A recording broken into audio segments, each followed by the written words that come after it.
Have you ever really stopped and wondered what it's like to be young in Britain today? I mean, beyond all the headlines and noise. There are these huge digital and global forces at play that are just completely reshaping the whole experience. So we're going to dig into that. We'll look at how tech is building brand new communities and how a whole generation is learning to deal with a world that basically changes by the minute. Okay, let's get into it. So what does it even mean to be a generation in Britain right now? Is it just about being a certain age? Or is it something more? Is it about growing up in this very specific moment, with social media everywhere, the gig economy becoming normal, and a global climate crisis hanging over everything? That's really the core question we need to unpack here. Look, youth culture has always been a thing, but the engine driving it today is totally different. Just look at those two words on the slide, digital and global. This isn't just a small tweak, it's a complete rewrite of the rules. You see it in the trends that blow up on TikTok overnight, the insane global reach of things like K-pop, or the youth climate movement that connects people from all over the world. Culture isn't just local anymore, it's completely borderless. All right, to really get a handle on the huge pressures facing institutions like, say, education, we first have to get our heads around this new reality.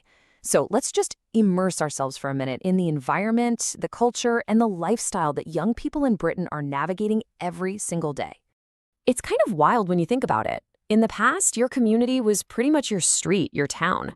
That whole idea has been turned on its head. Young people now are building these incredibly strong communities online with people they've never met all over the planet. Think about it. Huge gaming worlds, super dedicated fan groups, or social media circles that connect people over one specific passion. It's a massive shift from communities of place to communities of purpose. So what does it actually feel like to live inside this new world? Well, it means you have all the information in the universe at your fingertips, but you're also being slammed with notifications 24/7. It means you can connect with anyone, anywhere, but you're also constantly seeing what everyone else is doing and feeling that pressure to compare. It gives you the freedom to create and shape who you are online, but it also comes with this new challenge of feeling like you always have to be on, always performing. Okay, so if that's the world young people are living in, how on earth can an education system that was designed for a totally different time keep up? It's a huge question. In this next part, we're going to see how schools are trying to grapple with this, using technology for more personal learning and really zeroing in on the skills you need for a future that is anything but certain. This right here is the gigantic task facing education today. Just try to imagine it. You're trying to train someone for a job that doesn't even exist yet. A job that's going to use technologies that haven't been invented to solve problems we can't even see coming. I mean, that's the incredible scale of the challenge. It's not about just getting new textbooks. It's about rethinking the entire point of learning itself.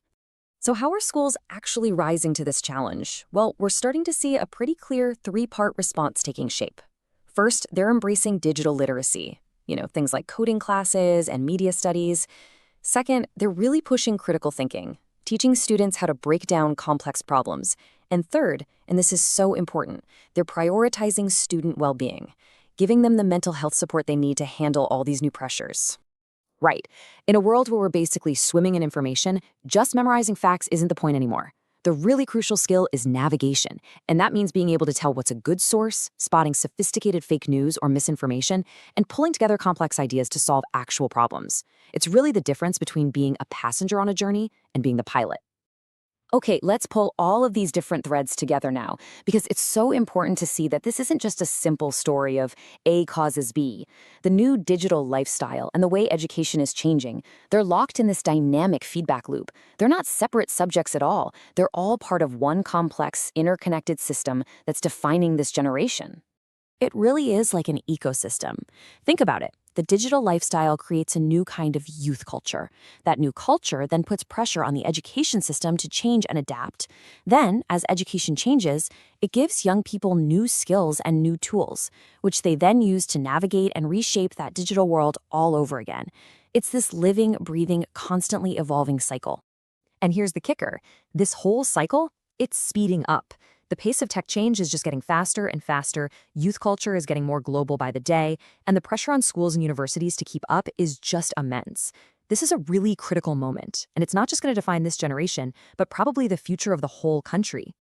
So you have these three massive forces, right? The digital lifestyle, this global youth culture, and this education system that's trying to adapt on the fly. And they're doing way more than just influencing the future of Britain's youth. They are literally co-creating the future of our world, and it's really up to all of us to make sure they're shaping it for the better. At the end of the day, the future really is in their hands. They're not just being shaped by all this change, they're actively using these new tools to build whatever comes next. And that leaves us with one final, really important question. What kind of world do we want to help them build? And what tools